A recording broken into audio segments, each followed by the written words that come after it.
Welcome to Tamil Cinewood. Rajinikanth அவர்களுடைய 171வது திரைப்படத்துடைய title டீசரா படக்குழு இன்னைக்கு வெளியிட்டிருக்காங்க. இன்னைக்கு நம்ம வீடியோக்குள்ள இந்த டைட்டில் டீசர் எப்படி இருக்கு, இந்த டைட்டில் டீசர்ல இருக்கக்கூடிய மர்மங்கள் என்ன அப்படிங்கறத பத்தி தான் ரொம்ப டீட்டெயிலா பார்க்க போறோம். ரஜினி அவர்களுடைய 171வது திரைப்படம் லோகேஷ் கனகராஜ் இயக்கத்துல ரஜினி ஹீரோவா நடிக்கிறாங்க. அனிருத் இசையமைப்புல சன் பிக்சர் தயாரிப்புல பிக்கஸ்ட் பேன் இந்தியன் படமா இந்த படம் உருவாக போகுது. இந்த நிலையில லோகேஷ் கனகராஜ் அவர்களுடைய விக்ரம் லியோ திரைப்படத்துடைய டைட்டில் டீசர் போலவே இந்த ரஜினி அவர்களுடைய 171வது திரைப்படத்தில் டைட்டில் டீசரையும் இன்னைக்கு படக்குழு 6 மணிக்கு வெளியிட்டாங்க. இந்த டைட்டில் டீசர்ல ரஜினி அவர்கள் தங்க குடோன்குள்ள என்ட்ரி ஆகிற மாதிரி வந்து காட்டுறாங்க. உள்ள என்ட்ரி ஆன உடனேயே வாட்ச் சங்கிலியில ரஜினி அவர்கள் வந்து பாத்தீங்கன்னா எதிரியை வந்து தும்சம் பண்றார்.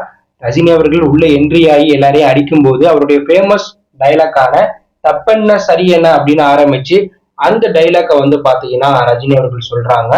பேக்ரவுண்ட்ல டிஸ்கோ எனப்படும் பாடல் வந்து பாத்தீங்கன்னா ஒலிக்குது. அனிருத்தோடைய மிரட்டலான பேக்ரவுண்ட்ல ரஜினியோடைய வாய்ஸ்ல அந்த ஃபேமஸ் டைலாக்க ரஜினி அவர்கள் சொல்றாங்க. சொல்லிக்கிட்டு எதிரியெல்லாம் அடிச்சு கெத்தா அந்த தங்கம் இருக்கிற இடத்துல வந்து படுத்துக்கிட்டு வர காலை வந்து பாத்தீங்கன்னா அட்டன் பண்றாரு ரஜினி.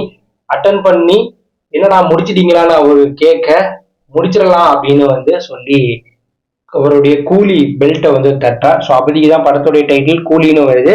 கூலி அப்படிங்கிற டைட்டில தமிழ்ல ஏற்கனவே சரத்குமார் நடிப்புல படம் வெளியாயிருக்கு. அதே போல ஹிந்திலேயே வந்து பாத்தீங்கன்னா அமிதாப் நடிப்புல படம் வெளியாயிருக்கு. அப்படி இருந்தும் இந்த படத்தை பேன் இந்தியன் டைட்டிலா படக்குழு வந்து பாத்தீங்கன்னா இன்னைக்கு வெளியிட்டு இருக்காங்க. ஸோ இந்த திரைப்படத்துடைய டைட்டில் டீசர்ல எல்சியூ சம்பவங்கள் எதுவுமே பெருசா இல்லை. அந்த குடோன் மட்டும்தான் வந்து லியோ மற்றும் விக்ரம் திரைப்படத்துடைய சாயல்ல இருந்துச்சு. ஏற்கனவே இந்த திரைப்படம் எல்சியூல வராது, இது ஒரு தனி திரைப்படம் தகவல் வெளியானுச்சு. அதில் கேட்டார் போல படத்துடைய டைட்டிலும் படத்துடைய டைட்டில் டீசருமே வந்து இருக்கு. இதனால லோகேஷ் கனகராஜ் இதுலயும் ஏதாச்சும் ஒரு எல்சியூ சம்பவத்தை வைக்க கொஞ்சம் வாய்ப்புகள் இருக்குதா. இந்த திரைப்படம் பிக்கஸ்ட் பேன் இந்தியன் படமா உருவாக போகுது. இந்த டைட்டில் டீசர்ல அனிருத்தோடைய பிரத்யேக பீஜம் இடம்பெறாதது ரசிகர்களுக்கு கொஞ்சம் அதிர்ச்சியை ஏற்படுத்தி இருந்தாலும் ரஜினுடைய மாசான என்ட்ரி, ரஜினுடைய மாசான ஆக்ஷன் காட்சி, அவருடைய அந்த ஃபேமஸ் டைலாக் வாய்ஸ் வந்து பாத்தீங்கன்னா அதை மறக்கடிச்சிருச்சு. இதனால இதை தற்போது ரஜினி ரசிகர்கள் வேற லெவல்ல வைரல் ஆக்கிட்டு இருக்காங்க. இந்த திரைப்படத்தை பிக்கஸ்ட் பேன் இந்தியன் படமா லோகேஷ் கனகராஜ் எடுக்க பிளான் போட்டிருக்காங்க. இந்த திரைப்படத்துடைய ஷூட்டிங் ஜூன் ஜூலைல தொடங்க போகுது.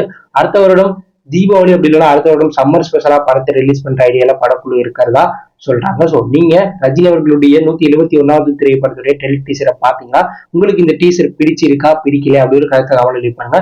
இது பிடிச்சிருந்தா லைக் பண்ணுங்க, ஷேர் பண்ணுங்க, கமெண்ட் பண்ணுங்க, மறக்காம நம்ம சேனலை சப்ஸ்கிரைப் பண்ணி ஃபாலோ பண்ணுங்க.